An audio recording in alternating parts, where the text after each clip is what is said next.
Muy buenos días, bienvenidos a todos. Desde la FELAC le damos la bienvenida y le damos la palabra al presidente de la FELAC, el doctor Bruno Valmelli.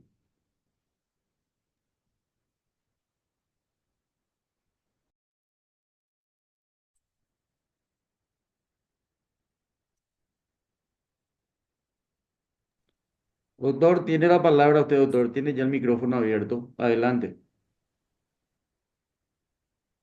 Muy buenos días a todos. Muchísimas gracias. Antes que nada, le agradezco a Cristian Agüero. Él es nuestro coordinador de todo lo que sea la parte más más difícil, la parte web de estos Ateneos, que el año pasado fueron todo un éxito. También le agradezco en esta oportunidad a Colombia, que nos va a brindar un Ateneo de lujo. Este tema muchas personas me pidieron en varias oportunidades y yo le hablé hace un tiempito a Linda y bueno, esta vez va a coordinar Linda con la ayuda de Sandra y de Norberto, que nos van a dar unas excelentes charlas. Entonces, le agradezco a todos. Veo que hay una participación muy importante y bueno, a disfrutar un poco de acá de este sábado y de todo lo que nos van a ofrecer Linda, Norberto y Sandra. Te cedo la palabra, Linda, para que vos puedas coordinar. Muchas gracias. Muy buenos días a todos eh, y principalmente por enésima vez felicitar a Bruno por esta iniciativa que nos permite estar conectados mensualmente compartiendo las experiencias de cada uno de los asociados. Y a Cristian ya he podido comprobar su efectividad en cuanto al manejo de esta plataforma. Estamos listos para presentarlo. Cristian, muchas gracias. Y como es la primera del año, pues por supuesto, en nombre de Colombia y en el mío propio, deseo lo mejor para este 2025, todas las oportunidades que estoy segura sabremos aprovechar y esperando que en noviembre nos podamos ya encontrar física, presencialmente en nuestro gran evento en Quito. Voy a dar inicial a la presentación. Bruno me había solicitado, como bien lo dice, la parte de reanimación, que sabemos que después de los primeros auxilios y esas primeras 24 horas que tanto estamos difundiendo con el curso del ABLS, viene la reanimación que va a marcar, dependiendo de si es buena, regular o mala, el futuro del paciente y de las acciones que vamos a tener. Voy a presentar en primera instancia a Sandra Bresciani. Ella es pediatra intensivista y trabaja en la subred norte de Bogotá, en la unidad de cuidado intensivo del Hospital Simón Bolívar, y por supuesto es quien recibe los niños que requieren este tipo de tratamiento. Sandra, es un placer tenerte y poder compartir la experiencia que tienes ya de tantos años, creo que más de 20, en el manejo de esta compleja patología. Adelante.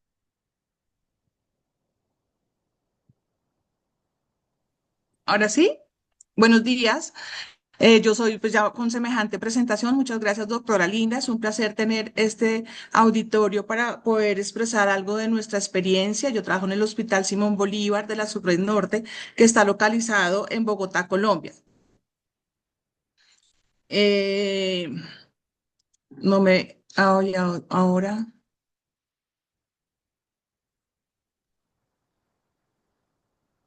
La Excelente, presento. doctora. ¿Podemos ver compartir sin problema? Sí, ya. Vuelve a compartir, Sandra. Sí, ya. Se te escucha muy bien, Sandra. Se te escucha muy bien, doctora.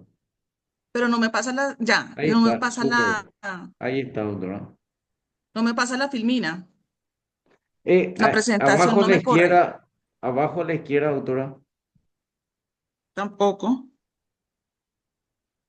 Ya, listo, Ahí perfecto. está, súper. Entonces, pues bueno, esta es la ciudad de Bogotá, ¿cierto?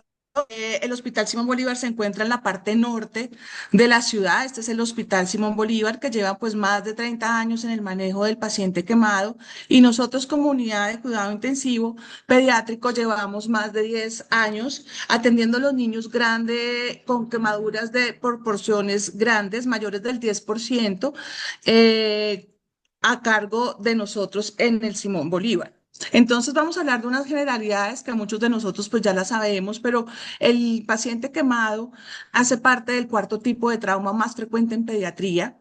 Cuando su superficie corporal supera el 10%, es un compromiso hemodinámico muy importante e implica un protocolo de reanimación avanzada.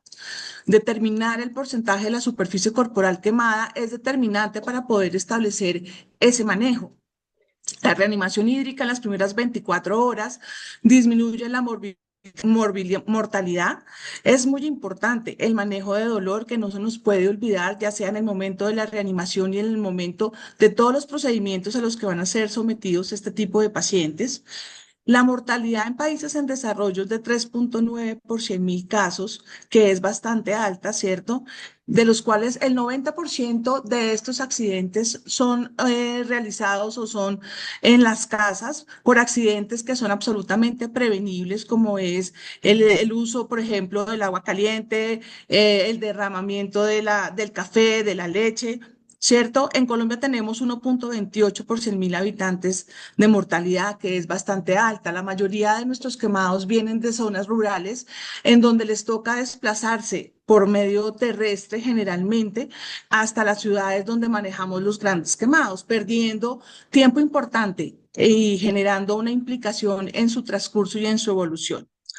La Asociación Americana de Quemados clasifica la quemadura entre leve, moderada, severa, dependiendo de su profundidad y compromiso de la piel, ya sea epidermis, dermis o tejido celular subcutáneo. Existen unas diferencias entre los niños y los adultos, eso es definitivo, ¿cierto? Tenemos una mayor superficie corporal de la cabeza, lo que hace que cambie la superficie corporal y la superficie corporal quemada. Tenemos una vía aérea mucho más estrecha que los adultos, lo que hace que ellos puedan tener mayor riesgo de falla respiratoria al tener o sospechar una quemadura de la vía aérea. Tenemos menos grosor de la piel, lo que hace que se profundice con mayor facilidad estas quemaduras, sobre todo por líquidos hirvientes. Tenemos mayor vulnerabilidad a la infección, tenemos un sistema inmune absolutamente en desarrollo. Tenemos mayor pérdida de líquidos porque el agua corporal en los niños es mayor y tenemos menos reserva, y tenemos un aumento de la demanda energética mayor que el adulto. Definitivamente, al tener una lesión cutánea, ¿cierto? Tenemos una serie de cambios desde el punto de vista hemodinámico. El principal, obviamente, es la pérdida de líquidos, llevándonos a un choque hipovolémico, una disfunción miocárdica generada por esa liberación de mediadores que se presentan con esa lesión, histamina, factor de necrosis tumoral, radicales libres de oxígeno, prostaglandinas me llevan a esa disfunción miocárdica, que también genera un aumento de la resistencia inicialmente para después tener una vasoplegia y comportarse como un choque mixto, lo que hace mucho más difícil el manejo de ese paciente quemado. Generalmente hay un aumento de la permeabilidad capilar, ¿cierto? Generada por esos mediadores. Eso hace que inmediatamente empiece a cambiar los espacios tanto intravascular como intersticial. Hay una salida del líquido intravascular, una salida del líquido intravascular al espacio intersticial, pero no solamente sale agua, también salen las proteínas. Eso hace que cambien necesariamente las presiones hidrostáticas y las presiones oncóticas, tanto del espacio intersticial como del espacio intravascular, ¿cierto? Y desafortunadamente ese gran aflujo de líquidos al espacio intersticial hace que se supere la capacidad de filtración del tejido linfático, ¿cierto? Que normalmente cumple esa función, pero está sobrepasado en cantidad de líquido y de proteínas, por lo tanto se genera el edema al que tanto le tenemos miedo. No solamente es un edema que está localizado en la zona de la quemadura, sino es un edema que se localiza en zonas distantes, por ejemplo, extremidades, abdomen, asas intestinales, ¿cierto? Y van a generar una de las complicaciones que más tememos, que son los síndromes compartimentales. Digamos que asociado a esta pérdida de capacidad de la membrana y la lesión, aumentando esa permeabilidad al espacio intersticial, tenemos esta alteración de la membrana, generalmente por esta pérdida de glicocálice. Esta lesión del endotelio activa otro tipo de cosas como son las cascadas de la coagulación y de la inflamación, haciendo que se convierta no solamente en una lesión con pérdida de líquidos, sino también una enfermedad y una lesión inflamatoria. Acá tenemos una visión de lo que viene siendo como la membrana y los espacios. Acá tenemos el espacio intravascular con una presión hidrostática y una presión oncótica, y tenemos aquí nuestro glicocálice, que es una barrera impermeable hacia los líquidos y hacia las proteínas, haciendo que no pase en forma indiscriminada este líquido. Cuando tenemos esta lesión del glicocálice secundario a una lesión térmica, tenemos este paso de líquido y tenemos este paso de las proteínas espacio intersticial, generando alteración en las presiones. Podríamos llamar como la nueva ley de Starling. Esta disfunción del endotelio, ¿cierto? Que permite esto, podríamos medirlo si pudiéramos todos a nivel sérico con el Sindencan 1 o la trombomodulina, midiendo como el grado de lesión de este glicocálice. Y por qué no midiendo en qué momento lo encontramos reparado, que sería uno de los objetivos para poder lograr esta disminución de pérdida de líquidos. Acá tenemos una imagen de lo que viene siendo lo que es la célula endotelial con su glicocálice, que se encuentra acá como una gran barrera que impide el paso de estos líquidos y estas proteínas, y cuando se presenta la lesión, esta destrucción del glicocálice, permitiendo aquí el paso de estas proteínas al espacio intersticial, generando un tercer espacio muy importante que desafortunadamente es difícil de medir. Acá tenemos el glicocálice. Adicional a esta pérdida de la membrana y esta alteración del glicocálice, tenemos que hay un aumento de esta respuesta metabólica. Hay una respuesta metabólica que es proporcional al porcentaje de la quemadura. Esta respuesta inflamatoria, hay un aumento de esta inflamación en forma desmedida. Hay una liberación de catecolaminas, de glucagón, de cortisol. Hay un aumento del consumo de oxígeno, hay proteólisis, glucogenólisis y una supresión inmune muy importante. Si eso lo asociamos, por ejemplo, a los niños que tenemos un sistema inmune en plan de formación, sobre todo en los menores de 3 años, pues obviamente tenemos muchísimo más riesgo de procesos infecciosos que aumentan la mortalidad en estos pacientes. Además, este aumento de la demanda energética. Digamos que lo podríamos contrarrestar en algo, esa respuesta metabólica, con insulina, hormona del crecimiento, propofol, pero también estaría, digamos, en este momento la vitamina C jugando un papel muy importante en el proceso modulador de la inflamación. Si a nosotros nos llegan quemados como de este estilo, ¿cierto? Con compromisos mayores del 20% y profundos, obviamente sabemos de entrada que estamos ante un paciente gravemente enfermo con altísimo riesgo de mortalidad.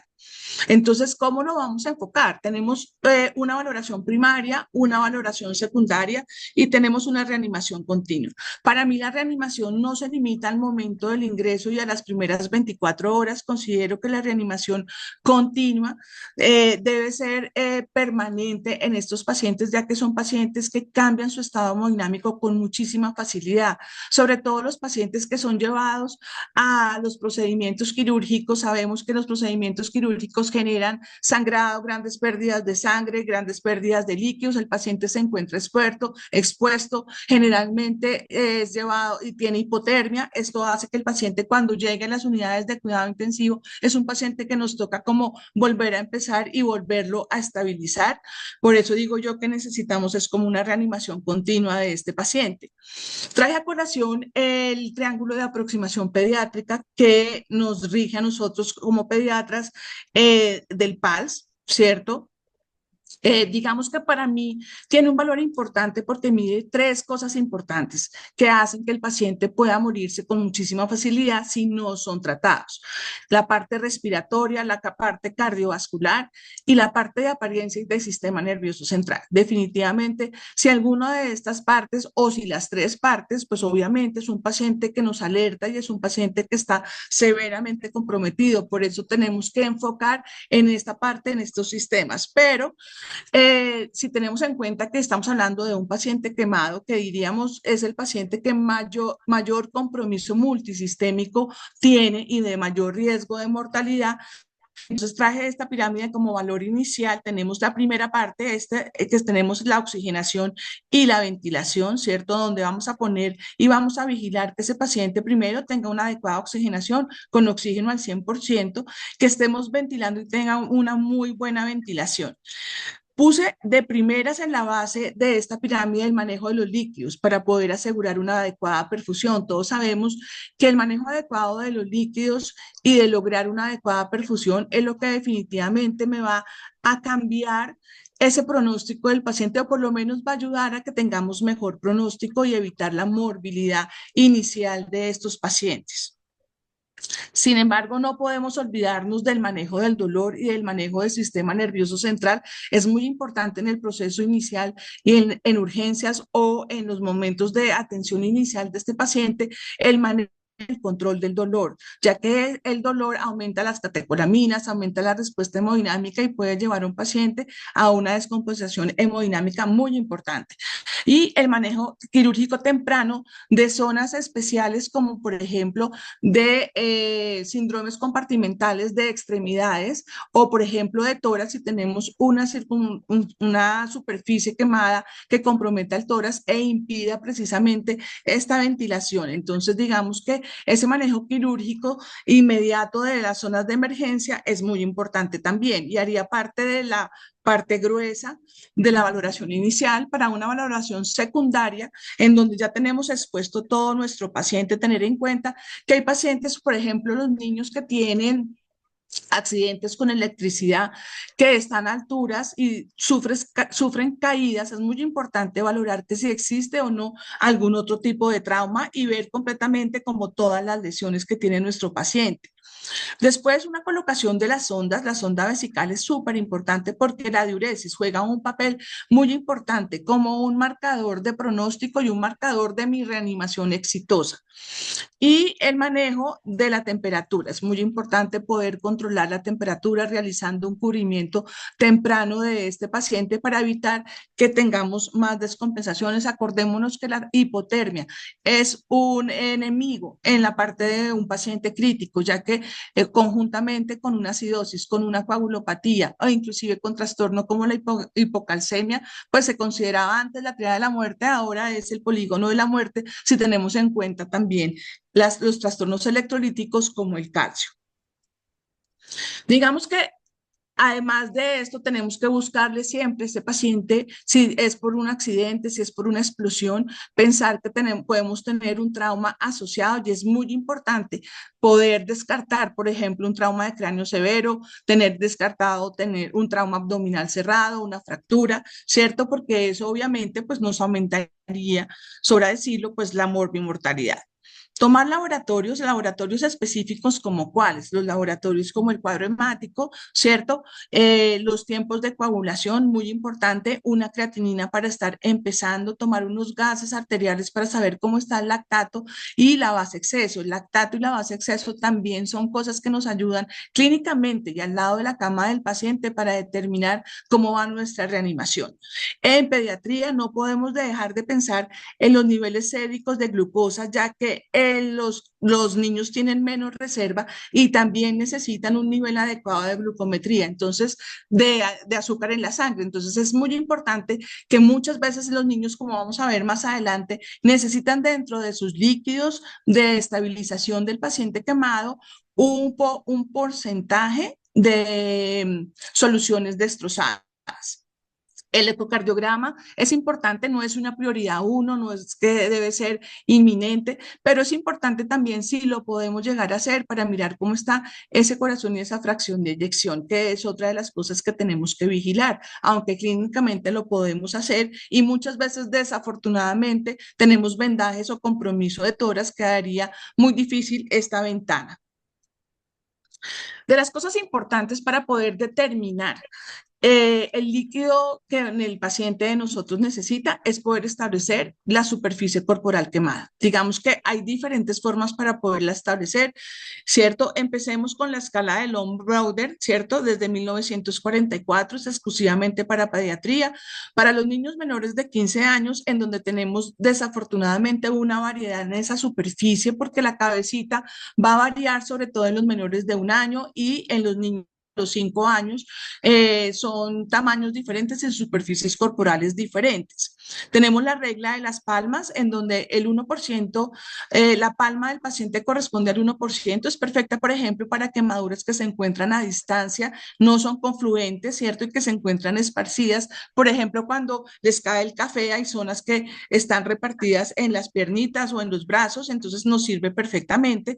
La regla de los 9 es muy conocida para todos, es, digamos que la que utilizaríamos en los niños mayores de 15 años, porque la superficie corporal de ellos es muy parecida a la de los adultos. Tenemos actualmente herramientas digitales y elementos como, por ejemplo, la tercera de tercera dimensión pediátrica, ¿cierto? Y la inteligencia artificial que nos van a ayudar a nosotros a establecer con mayor precisión esa superficie corporal quemada. Acá les voy a traer el ejemplo, por ejemplo, esta es la escala de Edimburgo, en donde tenemos los niños menores de 1 año con una superficie corporal de la cabeza menor de 18, pero el niño de 15 años, pues ya tenemos que la cara anterior tiene el 9% para tener el 18% correspondiente del adulto. Entonces, digamos que aquí varía dependiendo de la edad del niño, pues obviamente su superficie corporal de la cabeza va variando y esto nos puede ayudar a establecer, pues obviamente, la superficie corporal quemada. Esta es la del on-bounder, ¿cierto? Que es la que de pronto más utilizamos, que es muy similar con la variación, por ejemplo, en los menores de 1 año y en adelante hasta los 15 años, que lo que más varía, digamos que son las extremidades, el muslo y la superficie de la cabeza. Tenemos la comparación entre la regla de los 9 del adulto y la regla pediátrica, que definitivamente nosotros en los niños no podemos aproximarnos al adulto, tenemos que tener nuestras tablas específicas para poder establecer esa cantidad de esa superficie corporal quemada para poder establecer el manejo de los líquidos. Digamos que esta tercera de dimensión que la podemos tener inclusive en los celulares, en los móviles, me parece a mí muy práctica, sobre todo pues para todos nosotros, pero también para las personas los médicos que están a distancia y digamos para poder atender el paciente quemado con mayor precisión y poder empezar la reanimación desde el momento del ingreso en los sitios a distancia que están lejanos a los centros de hospitalización. Entonces, digamos que esta, por ejemplo, uno coloca la talla, este es un ejemplo que yo hice de uno de los pacientes de la unidad. Entonces, aquí tenemos la talla del paciente, el peso del paciente, los datos personales, la edad del niño, ¿cierto? ¿Cuánto tiempo llevábamos desde que llegó? Nosotros ese niño llegó 20 horas después porque estaba en una zona lejana de nuestra unidad de cuidado intensivo de Bogotá, ¿cierto? Y le habían puesto solamente 24, digamos que 24 horas antes de la llegada. El tipo de quemadura era una quemadura escaldada, pero pues aquí quedó química, ¿cierto? Y con uno de los iconos uno marca la zona del paciente, ¿cierto? Uno marca la zona donde está el paciente y hay un rojo y un azul. El azul es para el paciente que tiene el 2.º grado y el rojo es para el paciente donde tiene lesiones de 3.er grado. Uno lo puede modificar, lo puede mover y puede determinar, digamos, dónde se encuentra la quemadura. Curiosamente, digamos, este era un niño con una quemadura por líquido hirviente, teníamos aquí 3.er grado y aquí adelante 2.º grado profundo. Digamos que uno ya con eso puede determinar el porcentaje. Nosotros habíamos calculado este paciente y nos había dado el 18% desde el punto de vista con la carta del Browder, ¿cierto? Y con este sistema pues nos dio el 16.6%, es más o menos aproximada. Con esto puedo determinar yo también, me da por ejemplo, los líquidos de base que yo puedo tener y poder empezar con unos líquidos de base de acuerdo a la fórmula que uno considere.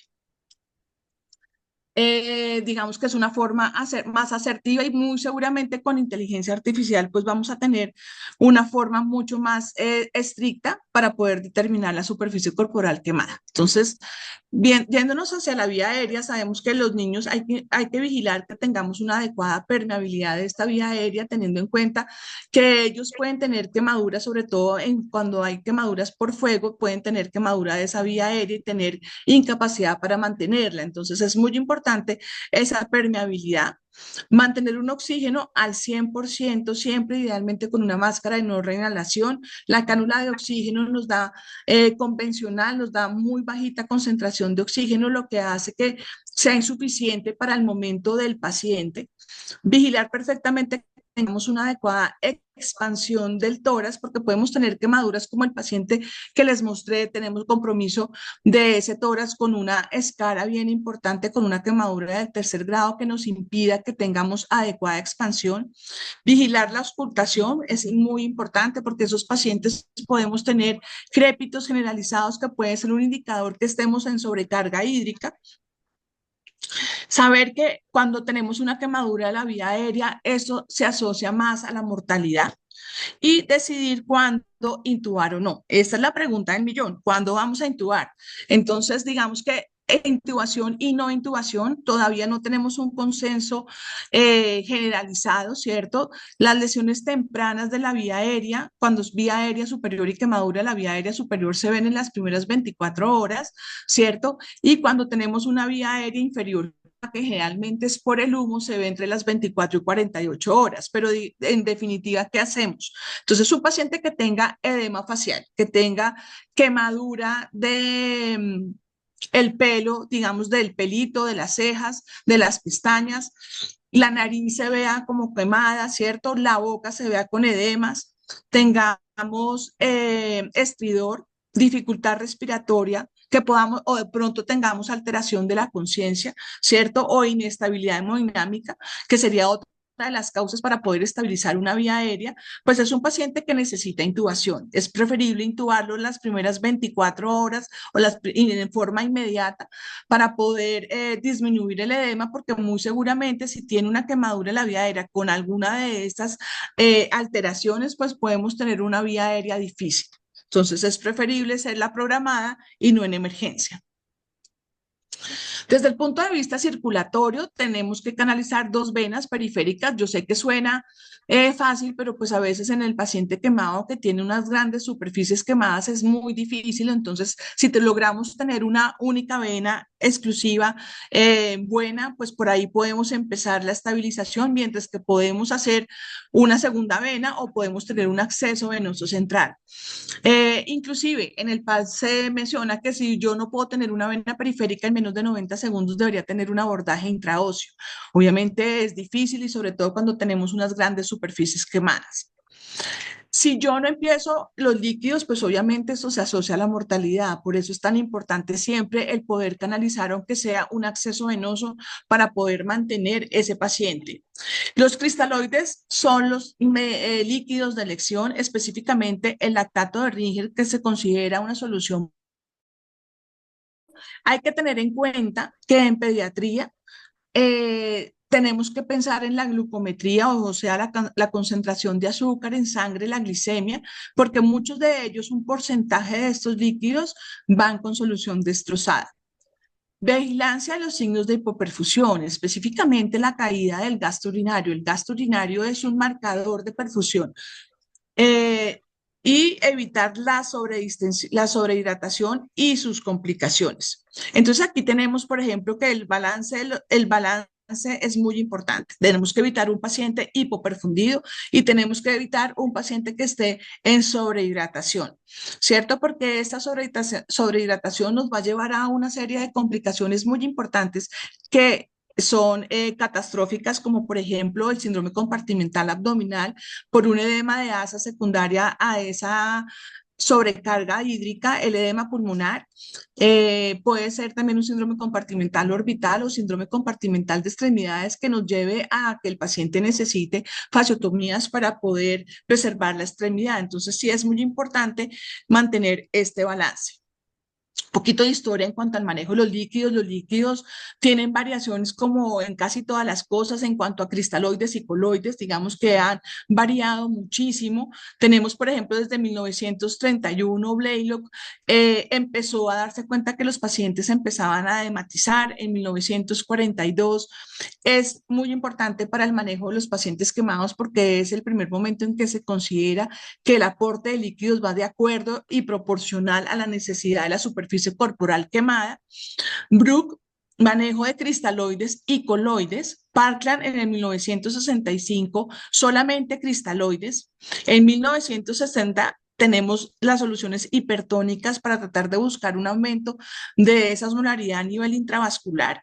Galveston, cristaloides, coloides, de acuerdo a la superficie corporal Y actualmente las nuevas guías de la Asociación Americana del Paciente Quemado, que sacaron en el 2200, en el 2024, perdón, el manejo de los líquidos incluye inclusive el manejo de la albúmina como plan determinante para poder establecer estos pacientes, para poderlos manejar. Entonces aquí tenemos como estas fórmulas, hay diferentes fórmulas, pero tenemos estas 4 fórmulas que me parece que son las más usadas y las que podríamos tener a disponibilidad. Parkland se considera una de las fórmulas que se usa más en el mundo. Tiene 4 cc por kilo de superficie corporal quemada y en menores de 30 kilos, 3 cc por kilo, más el mantenimiento que lo haríamos por Holiday Seeger en pediatría. El 50% las primeras 8 horas y las 8 siguientes, las 16, las siguientes horas, el otro 50%. Este sería el lactato sérico, pero acordarnos en pediatría del aporte de la glucosa. Digamos que inclusive se está mirando si este 4cc se puede convertir en 2cc precisamente para lograr el balance y disminuir el edema que se puede generalizar con el aporte de los líquidos. Nosotros usamos Galveston, digamos, que es la que más se nos adecua a nuestros pacientes. Tenemos 5.000 por metro cuadrado de superficie corporal quemada, más 2.000 cc por metro cuadrado de superficie corporal total. Las primeras en 8 horas, las siguientes en 16 horas. Adicionamos albúmina en estos pacientes, lo hacemos en lactato de Ringer, pero también tenemos presente el aporte de un porcentaje o de una cantidad de soluciones destrozadas. Brook modificado, 3 cc por kilo más 2.000 por metro cuadrado de superficie corporal total. Y en Cincinnati, 4 cc por kilo más 1.500 por metro cuadrado de superficie corporal. Entonces la pregunta es, ¿cuál es la mejor?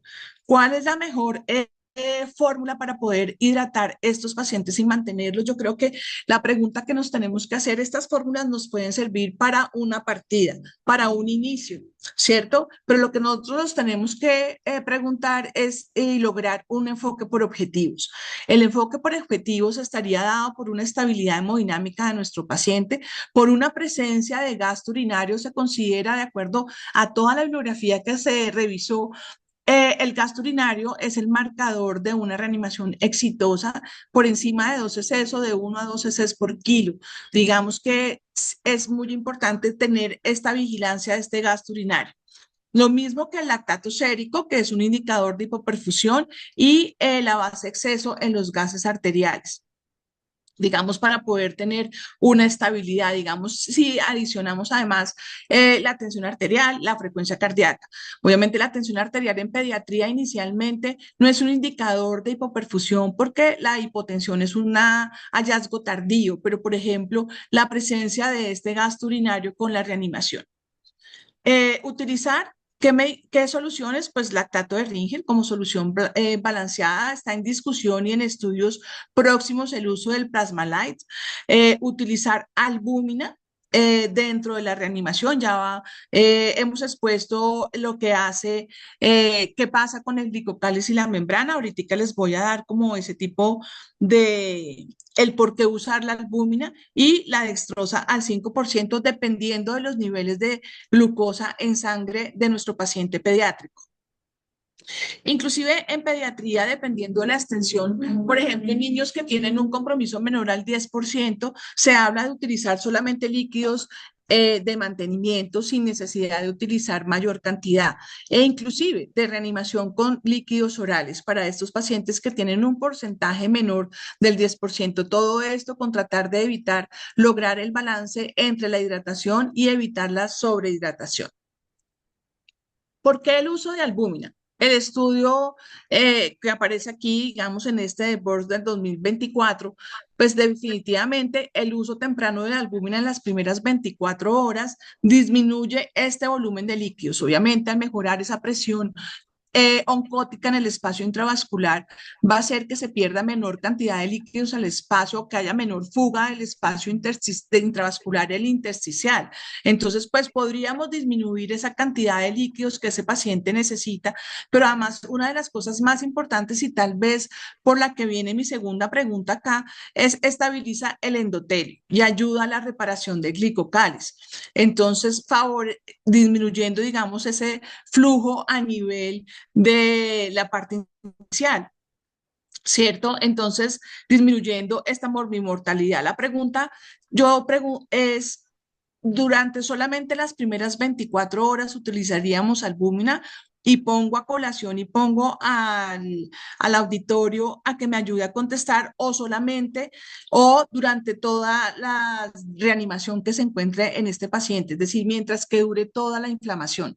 Nosotros sabemos que el paciente quemado, muchas de las cosas que lo lleva a inflamación y a una respuesta y desequilibrio hemodinámico también son, por ejemplo, los procedimientos. Entonces, valdría la pena preguntarse cuánto tiempo dejaríamos o consideraríamos que podría ser prudente dejar esta infusión o esta medida también con albúmina.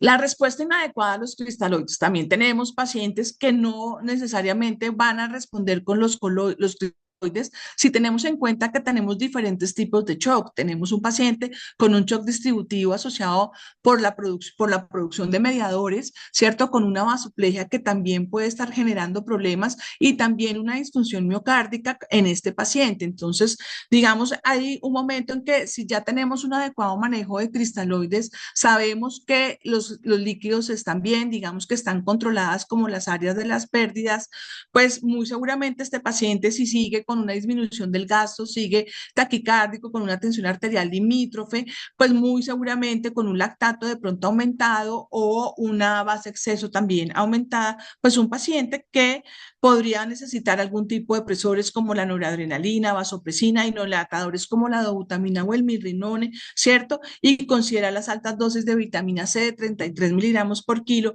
para poder establecer una medida de control inmune como un modulador. Dentro de esta reanimación, una vez establecidos los líquidos de este paciente, tenemos que controlar el dolor, el manejo temprano desde la reanimación y en cada procedimiento que se realice este paciente. El solo cambio de los vendajes genera dolor y ansiedad y angustia para nuestros pacientes.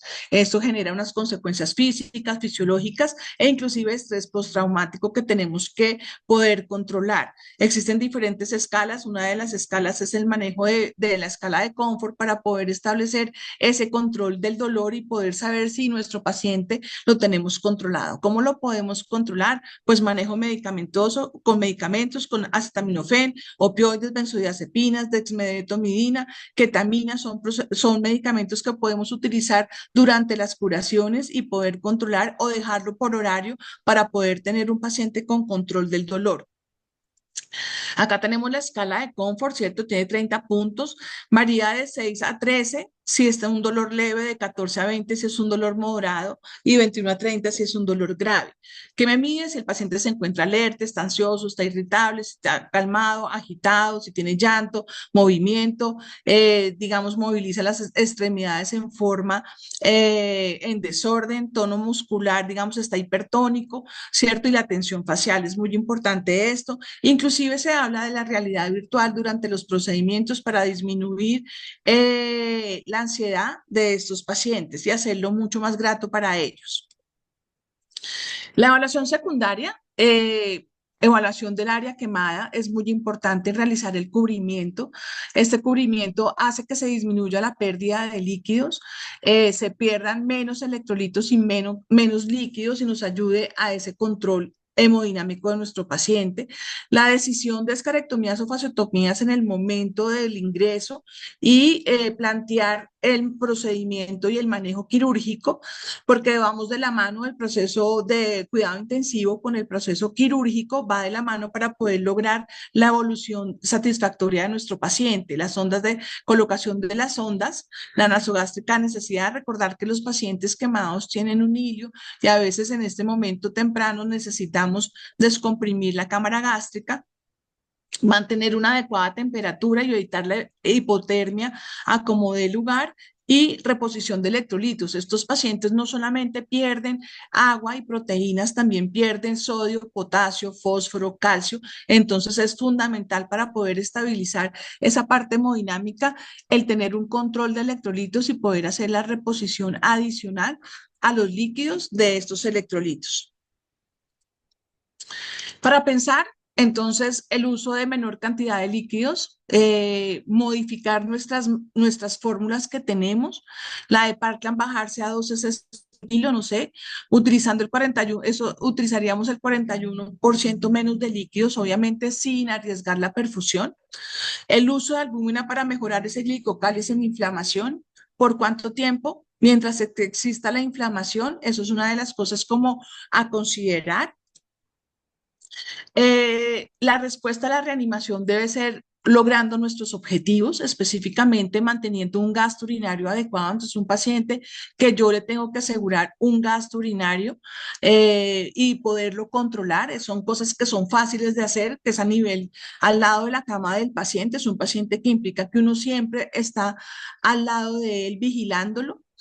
El control de la base exceso, el estado de conciencia es muy importante, sobre todo que son pacientes que si tenemos alteraciones del estado de conciencia, pues necesitamos un aseguramiento de su vía aérea.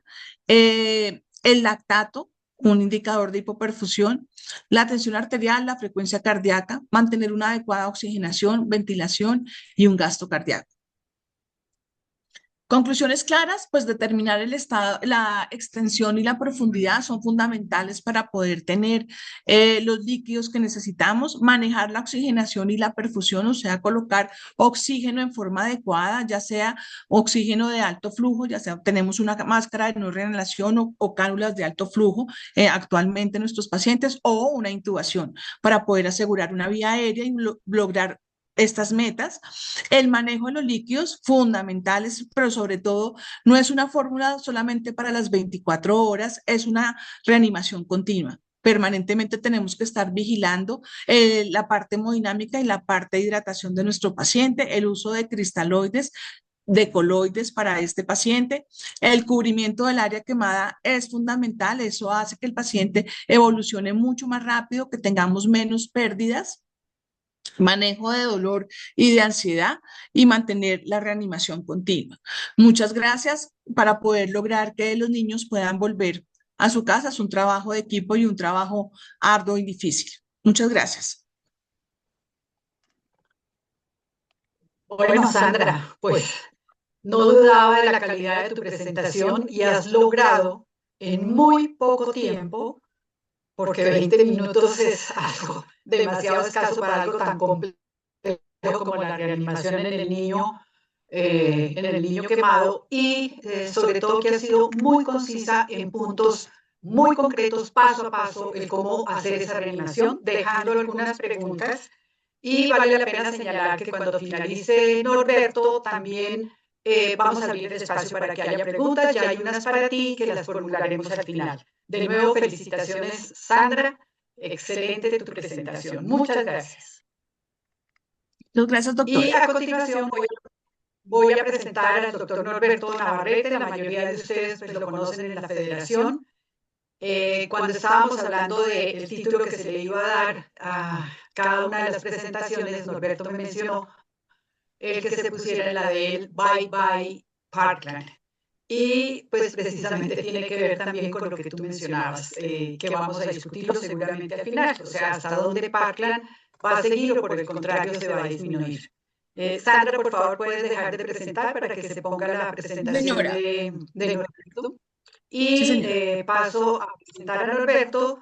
Él es un médico emergenciólogo con especialización en epidemiología, de ahí que nosotros veamos muchos de sus trabajos, principalmente con electricidad, y trabaja en cuidado intensivo, tú me corregirás, creo que más de 20 años en la unidad de quemados del Hospital Simón Bolívar, y vale la pena señalar que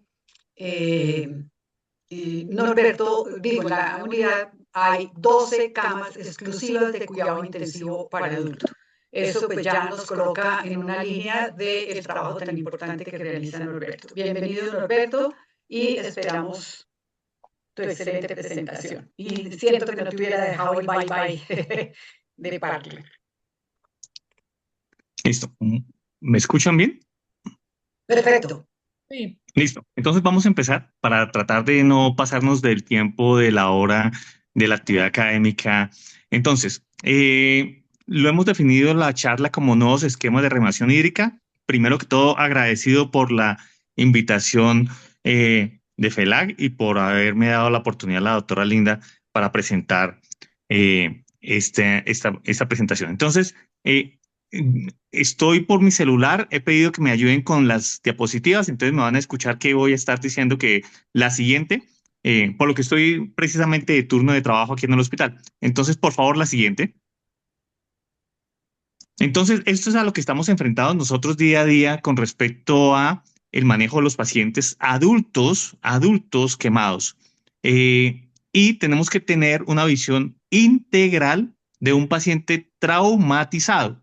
Ese es el mensaje principal que nosotros llevamos a nuestros residentes, a nuestros médicos hospitalarios, a los médicos que trabajan en atención en centros de primer nivel o de nivel básico o de nivel intermedio o quienes están en áreas rurales. Hay que tener en cuenta que esa es la visión que debemos tener, un manejo de un paciente integral, principalmente como un paciente traumático. Siguiente.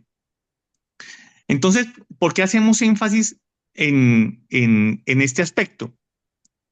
Muchos estudios han determinado que entre el 70 al 80% de los pacientes con quemaduras son atendidos primariamente en servicios de emergencias, incluso en hospitales que no tienen entrenamiento en servicios en pacientes con quemaduras. Los pacientes llegan a otros hospitales, son atendidos en las primeras horas y en el proceso de remisión o de referencia terminan llegando 12, 24, 48 horas después. Y entonces, ¿eso qué significa? Que el manejo inicial del paciente lo están haciendo personas que no tienen el entrenamiento especializado como el que nosotros todos tenemos. Entonces, por eso mi énfasis durante tanto tiempo ha sido que allá es donde debemos llevar el mensaje para que nuestros médicos y en la primera atención el manejo sea adecuado. ¿Y por qué debe ser adecuado? Siguiente diapositiva. Entonces, en la siguiente diapositiva es un trabajo que es pediátrico, pero me sirve mucho para poder explicar por qué tenemos que llevar el mensaje a esos sitios. Este trabajo es realizado posiblemente en la unidad de quemados, en la mejor unidad de quemados del mundo, en Galveston. Dividieron los pacientes que ingresaron en las primeras 2 horas y escogen un segundo grupo de pacientes que ingresan entre las 2 y las 12 horas. Entonces, no es un paciente que me llegue 2 días después, 3 días después, 5 días después, no. Eran pacientes que llegaban en fase aguda, casi inmediata de quemaduras. Y ustedes observen las diferencias tan significativas con respecto a la frecuencia de sepsis, frecuencia de falla renal del 14 al 56% y mortalidad del 14 al 74%. ¿Eso qué significa? Que el solo hecho de demorarse un par de horas en hacer una reanimación adecuada del paciente implica un deterioro del pronóstico de vida. Por eso es que tenemos que llevar allá el mensaje de reanimación. Siguiente. Y siempre les presento esta diapositiva y más o menos lo que dice la diapositiva, si es que no se lee muy bien, este es un trabajo de un consenso que hicieron después de Pearl Harbor en Estados Unidos para saber cómo iban a manejar la gran cantidad de heridos y de quemados cuando entraron a la Segunda Guerra Mundial. Y entonces más o menos lo que dice es que el paciente con quemadura tiene 2 aspectos importantes. El tratamiento general del paciente quemado y el tratamiento local de la quemadura. El primero de estos, el tratamiento general, es posiblemente más importante que el segundo, toda vez que es de poco valor tener un paciente limpio y bien vestido, pero un paciente muerto. Ese debe ser nuestro mensaje. Entonces, cuando llega el paciente a los servicios de urgencias, mi prioridad no es la piel. Mi prioridad es salvarle la vida al paciente, mantenerlo en una condición clínica adecuada para que sobreviva y en los siguientes días y en las siguientes semanas y meses se pueda hacer el tratamiento adecuado del paciente quemado. Entonces, nuestro objetivo es esa zona de éxtasis. ¿Sí? Este es el trabajo original del doctor Jackson esa es nuestra prioridad. La zona del centro, la zona de necrosis, esa ya no hay nada que hacer. Esa ya está perdida, está muerta, eso no va a mejorar. Nuestro objetivo es que esa zona de éstasis no se necrose, no se destruya, no se muera. Entonces, por eso es la reanimación inicial rápida. Siguiente. Entonces, vamos a hablar algo de fisiopatología. Yo no voy a entrar en mayores detalles, dado que la doctora Brechani hizo una muy excelente y extensa explicación de la fisiopatología, pero para mi charla, que es reanimación hídrica, voy a entrar en dos conceptos principales que la doctora ya lo mencionó, y es que el glicocáliz en los últimos años ha mostrado un interés especial, dado que tiene varias funciones específicas, no solamente de barrera, sino de regulación de flujo sanguíneo, de modulación de la inflamación, ¿sí? Y del equilibrio de los líquidos y de los electrolitos. Y cuando ustedes ven abajo, en la parte inferior de la diapositiva, esa es una fórmula que han considerado que toca hacer la modificación de la fórmula clásica de Frank Starling, ¿sí? Y ese último símbolo que ustedes encuentran en la fórmula ya no es pi intersticial, sino es pi G de pi de glicocáliz, ¿sí? Que tiene que ver con la presión coloidosmótica bajo el glicocáliz, ¿sí? Y como decía la doctora Orechani, hay estudios muy interesantes en los productos de degradación del glicocáliz, en donde entre más extensa la quemadura, mayor compromiso sistémico, hay mayor degradación de glicocáliz y por tanto mayor edema y mayor fuga capilar. Siguiente. Entonces, ¿cuál esquema vamos a utilizar? Siguiente. Entonces, posiblemente el más conocido o el que todos han utilizado y seguimos utilizando es Parkland. Ahí está parte de las gráficas de Parkland. Inicialmente fueron estudios en perros, después en primates, después los hallazgos de estas gráficas pasan a 12 pacientes seleccionados y después más de 270, 250, 270 pacientes en donde se demostró el beneficio de lo que habían estudiado el doctor Baxter en los años anteriores. Posiblemente eso es lo que todo el mundo utiliza y ustedes hacen una encuesta en los médicos generales y todos van a decir Parkland, ¿sí? Pero aunque yo soy fanático de Parkland, viva Parkland, yo creo que tenemos que dejar a Parkland, ¿sí? No lo digo yo, eso ya lo dice la literatura. Entonces, ¿cuáles son las dificultades de Parkland? Siguiente. Una de las dificultades de trabajar con Parkland, siguiente, es que si ustedes van a ver en la siguiente gráfica, hay tres curvas. Las primeras dos curvas superiores son curvas de manejo hídrico y la curva inferior es de manejo del gasto urinario. La curva que está pintada en rojo, que se trata de pintar en rojo, es más o menos lo que nos enseñan a nosotros cómo hacer el cálculo de los líquidos cuando reanimamos con Parkland. Y entonces termina siendo una fórmula en que es como rígida y de una forma súbita, abrupta, arbitraria, hay una disminución a las 8 horas de los líquidos. Yo sé que todos vamos a decir, porque pues todos trabajamos en quemados, en donde siempre hay que ajustar los líquidos a la respuesta del paciente. Sin embargo, eso es lo que nosotros hacemos en los servicios de quemados. Pero lo que se hace en los servicios por fuera de los servicios de quemados es esto lo que se ve en esta gráfica, ¿sí? Una fórmula estricta. Y cuando ustedes observan la curva que está en azul, eso es lo que pasa con los pacientes cuando se reaniman en las unidades de quemados. Es una respuesta ajustada. Los líquidos no son rígidos, sino son ajustados a la respuesta. Entonces, darle una forma más de respuesta y de ajustada a la respuesta del paciente. ¿Cuál es el segundo problema? Siguiente. Es que durante los últimos años, esta gráfica... bueno, entonces esto es lo que pasa a nosotros con las fórmulas de cómo llegan los pacientes cuando nos lo remiten. Entonces, la fórmula es una fórmula rígida y entonces dice iniciar a tanto cc por 8 horas y luego continuar a tanto cc por 16 horas, ¿sí? Siguiente.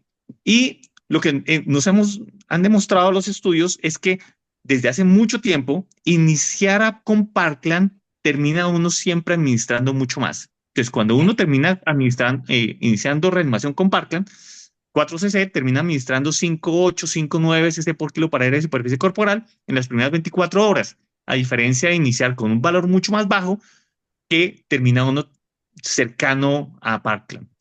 Y cuando uno evalúa esa administración de líquidos, dependiendo del índice de IBI, uno se da cuenta que si inicia con Brook, una tercera parte sobrepasa el índice de IBI, pero si uno empieza con Parkland, el índice de IBI se sobrepasa en 2/3 partes.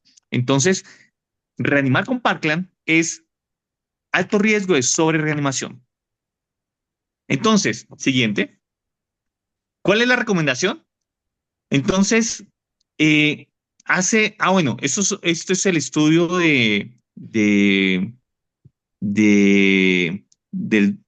se me olvidó el apellido del doctor, discúlpame. Tiene un trabajo inicialmente que presentó en un congreso americano, después lo publicó. Es una revisión de los estudios de reanimación hídrica durante todas esas décadas y observen que clínicamente lo que se hace en la clínica es que se sobrereanima al paciente. Observen esos punticos todos por encima de 4cc, aunque se supone que estamos reanimando entre 2 y 4cc. Entonces estamos sobrereanimando a los pacientes y eso no es nuevo. Siguiente. Entonces, ¿cuál es mi recomendación? Estoy hablando de población de adultos y lo que deberíamos enseñarles en urgencias. Entonces, estas son las recomendaciones internacionales.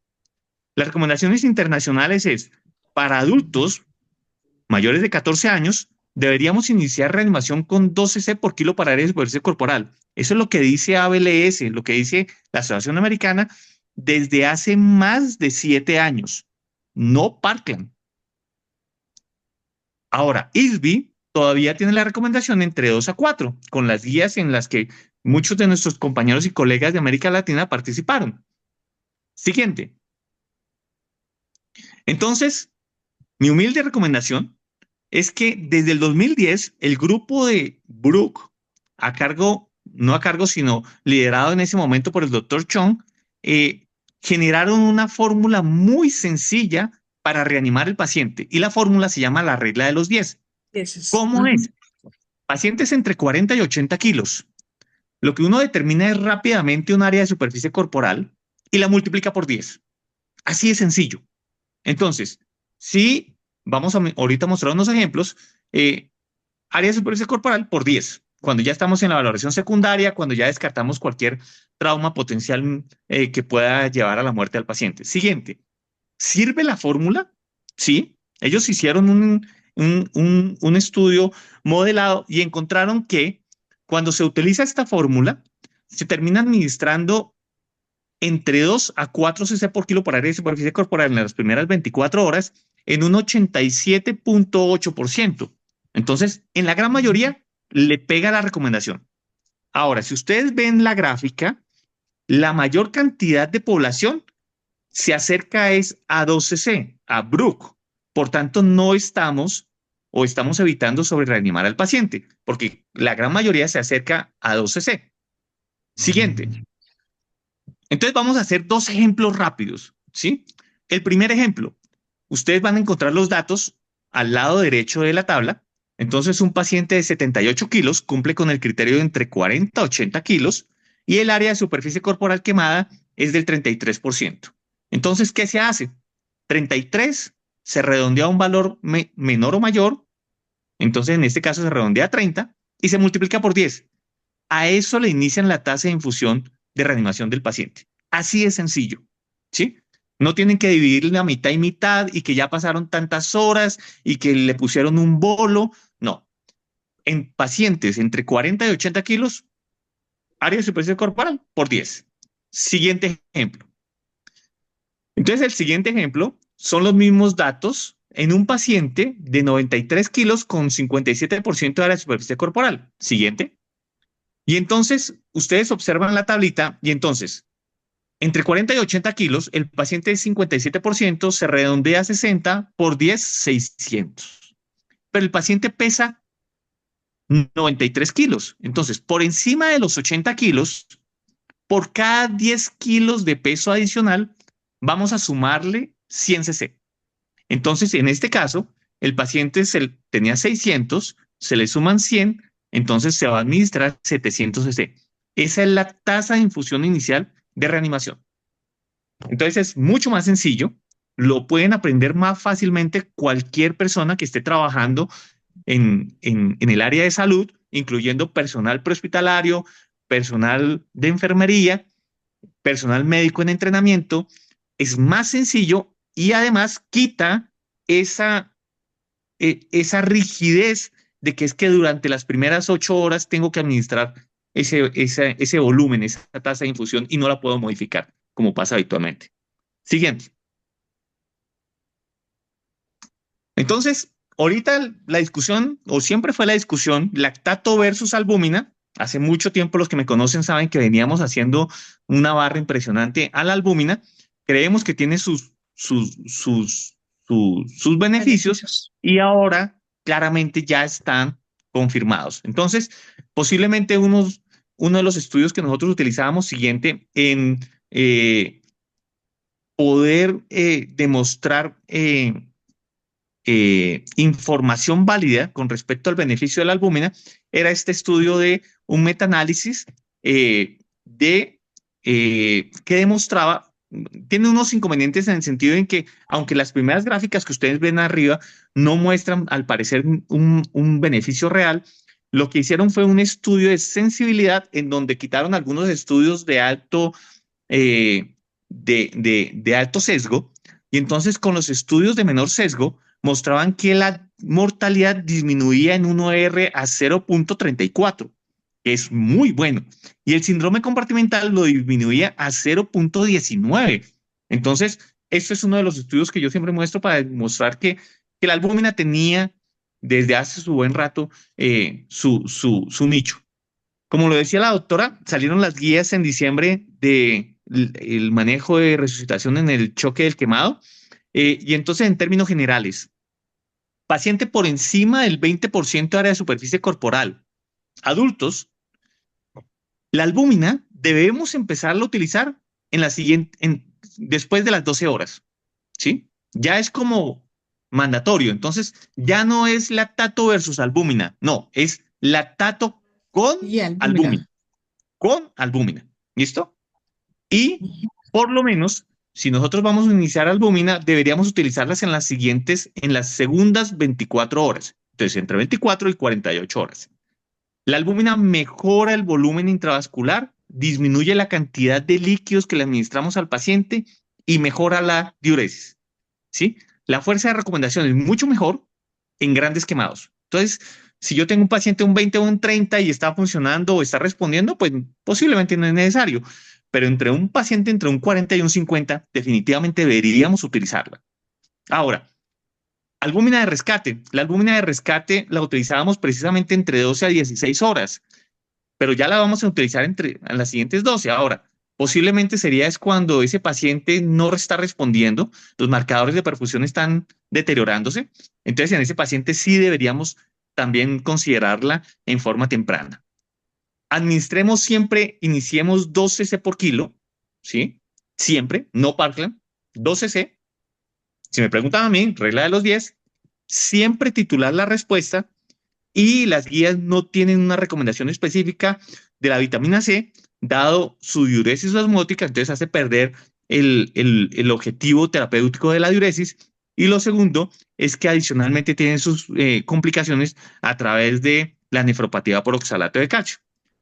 Alguna vez hicimos una encuesta hace unos años aquí en el chat de FELAC al interior de quienes utilizaban vitamina C y nadie la utilizaba. Entonces, pero igual es importante saber lo que dice la recomendación. Siguiente, yo creo que nos quedan un par de diapositivas para que no se nos vayan a ir. Siguiente. Bueno, perdón. Esa era la diapositiva de la albúmina, 12 horas. ¿Listo? Siguiente, perdón. Monitoreo. Vamos a hablar de monitoreo. Siguiente. Entonces, esta es la fórmula, bueno, esta es una recomendación que hace el doctor Cancio. El doctor Cancio es el coordinador del centro de quemados Bruch, ¿sí? Uno de los mejores centros de quemados del mundo. Y entonces más o menos lo que él habla es que las fórmulas para reanimación, todos las conocemos. Sin embargo, deberíamos condenar, ¿sí? Esa adherencia, el término es como servil, ¿sí?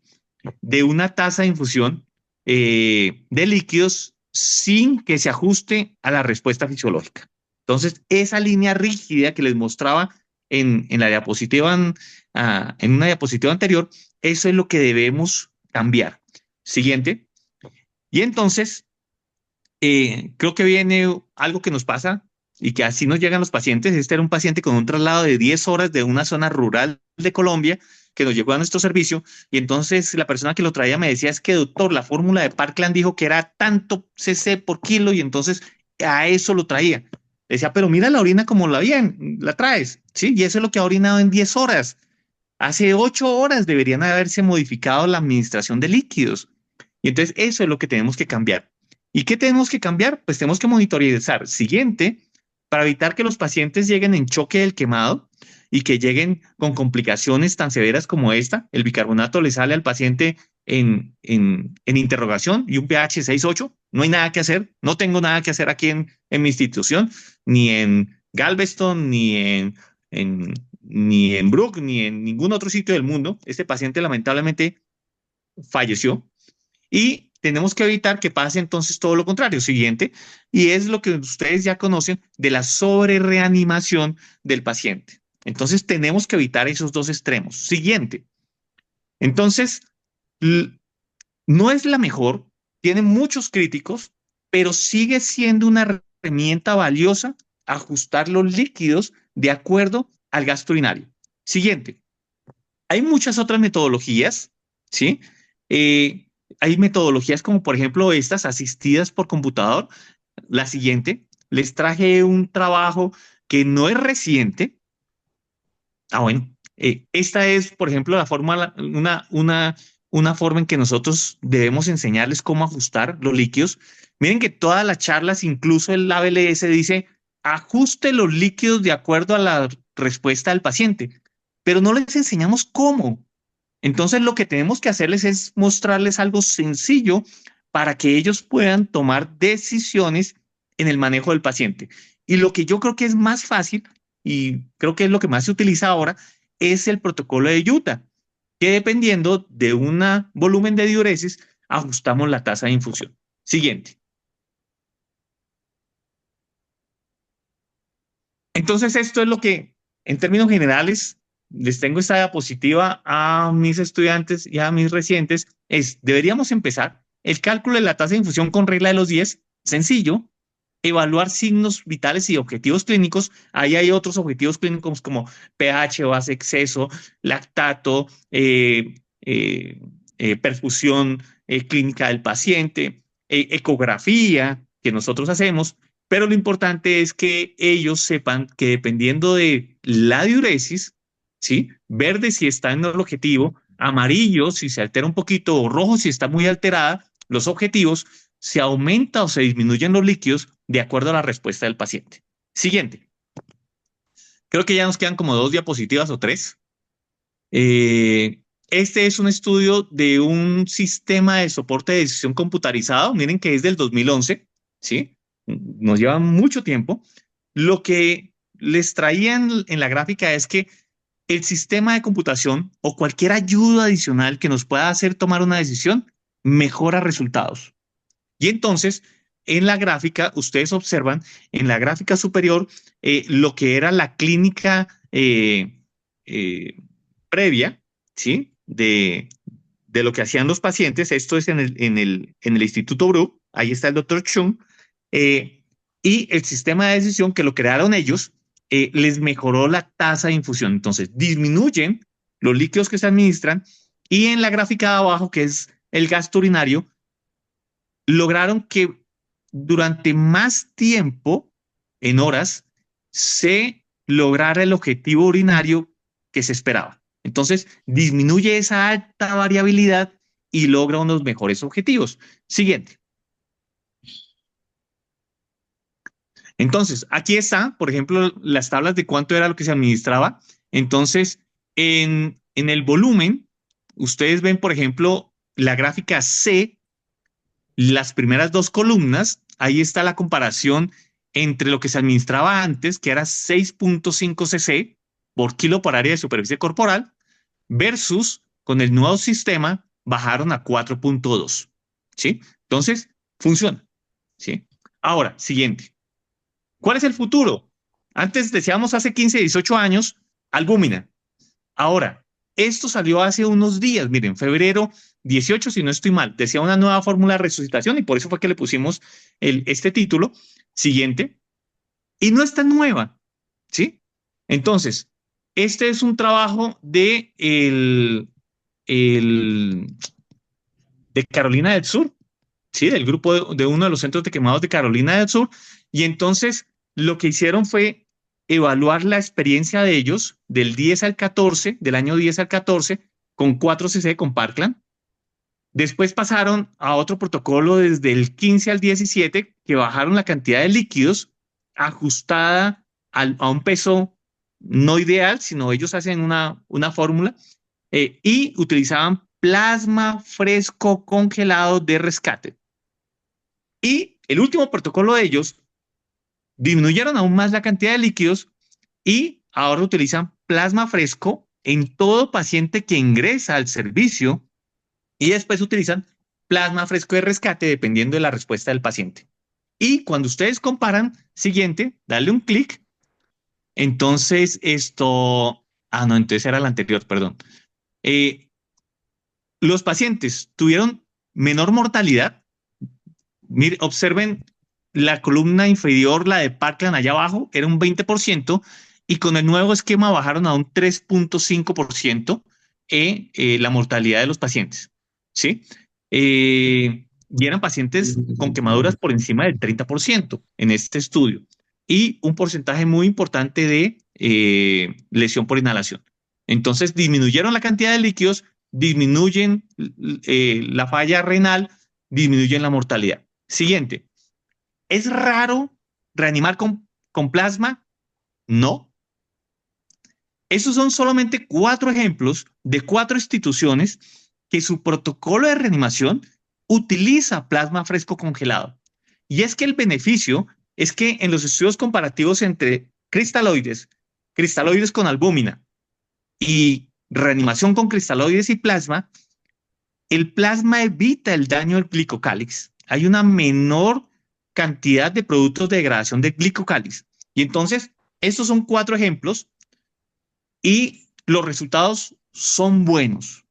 Yo creo que el próximo consenso de reanimación van a mostrar o van a recomendar plasma fresco congelado.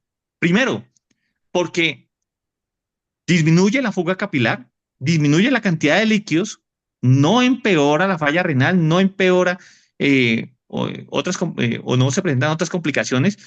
Es muy seguro. Antes se quitó el plasma por la hepatitis C, por la hepatitis B, VIH y todo el cuento, pero ahora es muy seguro la preparación del plasma. El riesgo de infección es mínima. El único problema sería el trali, pero el trali tampoco es tan frecuente, ¿sí? Entonces yo creo que deberíamos empezar o por lo menos tener en cuenta estas nuevas perspectivas de reanimación del paciente quemado.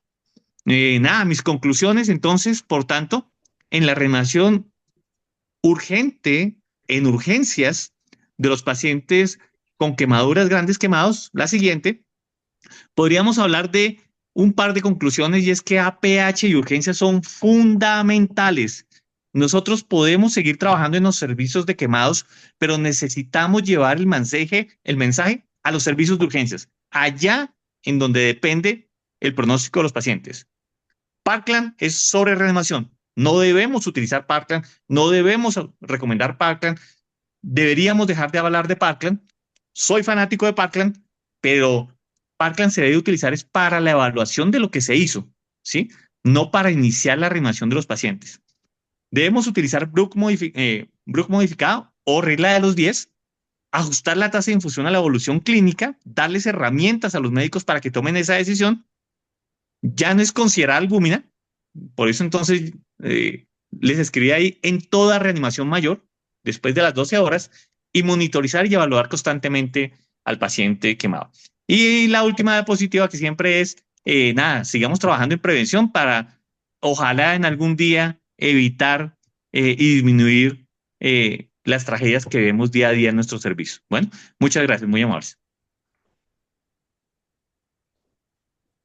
Muchísimas gracias, Norberto. Como siempre, y así lo esperábamos, una excelente presentación con muy buenas referencias bibliográficas. Hay varias sugerencias, si puedes hacerlo en el chat de FELAC, de pronto dar algunas de esas referencias bibliográficas para poder hacer una revisión de esos temas que has mencionado, sobre todo en cuanto a la utilización, uno de la albúmina y dos de la regla de los 10.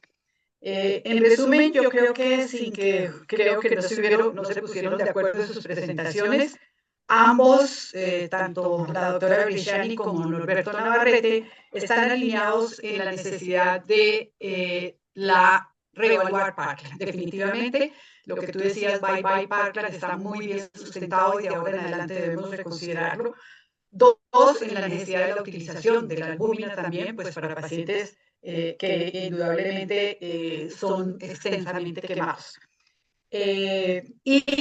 Algo que se lo repiten y se ha mencionado ahí en el chat, la importancia que tenemos de ese curso del ABLS o el ABIC que llamamos en FELAC, precisamente porque inicia la reanimación del paciente desde horas muy tempranas. Esa gráfica que nos mostraste de la diferencia que hay entre iniciar la reanimación en un paciente de solo 2 horas o más de 2 horas, todo lo que eso significa en aumento de humor y mortalidad cuando es mayor a 2 horas, está marcando la importancia que nosotros tenemos de insistir en la utilización del ABIC para esos pacientes las primeras 24 horas.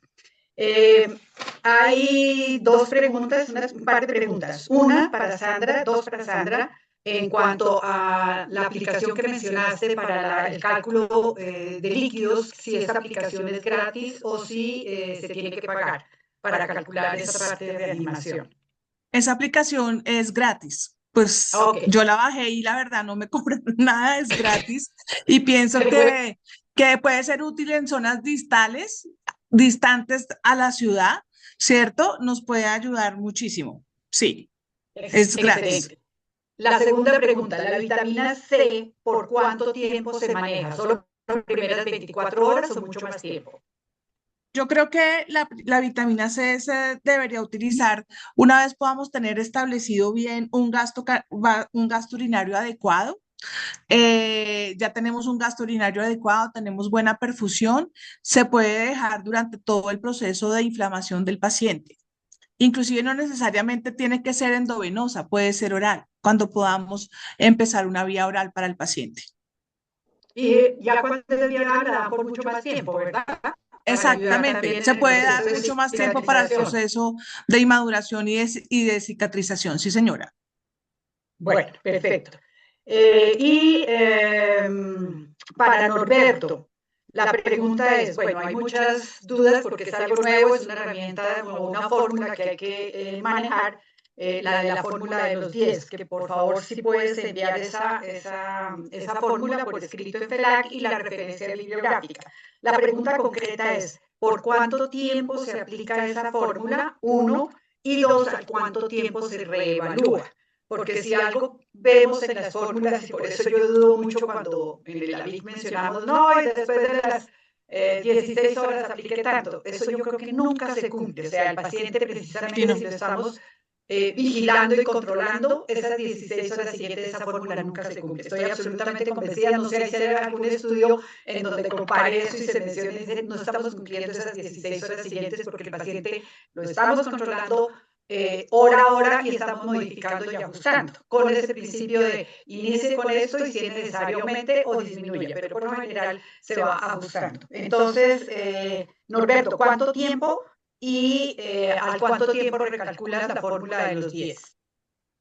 Listo, doctora. Entonces, primero que todo, había una pregunta en el chat con respecto a que el ámbito militar sí, se generó en el ámbito militar, en estudios simulados. Es un estudio simulado muy interesante cuando generaron la fórmula, pero es la actual recomendación. Aparece en el ABLS, aparece en el ATLS, aparece en el PHTLS y aparece en el curso de táctica de medicina de táctica militar. Entonces, lo que antes no aparecía ha ido ganando fuerza precisamente porque la regla de los 10 lo que permite es calcular la tasa de infusión inicial. Entonces, esos 300, esos 600 cc es cómo lo inicio, pero cómo lo ajusto es a la hora o a las 2 horas, Respuesta. y cada hora o cada 2 horas ajusto los líquidos dependiendo de la diuresis del paciente. Y entonces en ese momento utilizo la tabla, utilizo la gráfica del protocolo de Utah. Entonces el protocolo de Utah dice, si está en ese cuadrito central de verde, ¿sí? Que dice entre 30 y 50 cc, mantenga la tasa. Si el paciente empieza a orinar menos, auméntele un 10% o un 20%.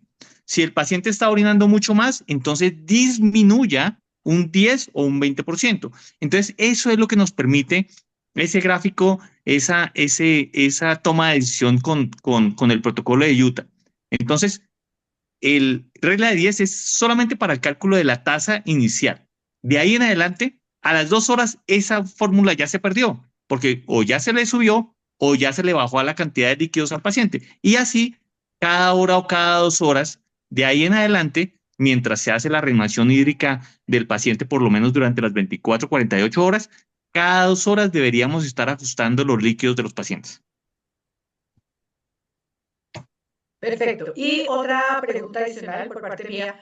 En alguna época se utilizó mucho lo de los bolos, sobre todo cuando los pacientes llegaban deshidratados, como el caso de, pues, tan significativo de ese paciente que está casi que en anuria y con una orina espantosa. Ahí jamás un bolo se hace lo mismo, un ajuste y iniciar los líquidos para evitar sobre-reanimar al paciente, ¿verdad? Sí, los bolos de líquidos de cristaloides no están recomendados en el sentido en que aumenta la presión hidrostática, uno de los componentes de la ecuación de Starling, y entonces hay mayor fuga capilar. Entonces, de alguna u otra forma no hay un mayor beneficio. Entonces, hay que reanimar al paciente, se le inicia la tasa de infusión a lo que requiere y más bien a la hora exacta evalúo rápidamente cómo está respondiendo mi paciente y hago el ajuste necesario. Posiblemente siguiendo el protocolo de Utah, ese paciente a la hora va a requerir que se le suba el 20% de la tasa de infusión de líquidos, ¿sí? Entonces, para eso nos sirve el protocolo de Utah. Yo creo que deberíamos todos tener un protocolo, ¿sí? Para estandarizar el manejo de los pacientes quemados. Yo creo que es sencillo, Utah. Entonces, por eso es que lo recomiendo.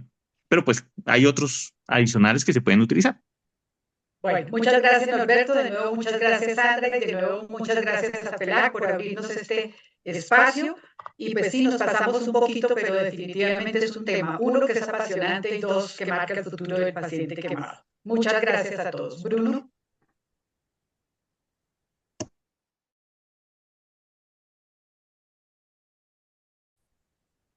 Buen día a todos los compañeros asistentes. Muchas gracias. Muchas gracias a todos, al doctor Navarrete, a la doctora Bresciani, a una de nuestras reinas de la FELAC, la querida Linda Herrero. Sin lugar a dudas que Colombia se vistió de gala y este Ateneo fue todo un lujo. Llegamos a aprendimos muchísimo. Este Ateneo también va a estar grabado, vamos a subir en el chat de la FELAC. Y bueno, a prepararnos. El 15 de marzo le toca a Costa Rica y después el 29 a Cuba y así vamos a seguir. De nuevo le agradezco a todos y bueno, que tengan un lindo sábado y un buen fin de semana. Muchas gracias, saludos a todos. Muchas Nos vemos gracias. en Quito y entre poco en las charlas. Un abrazo. Gracias, Bruno. Chao, gracias.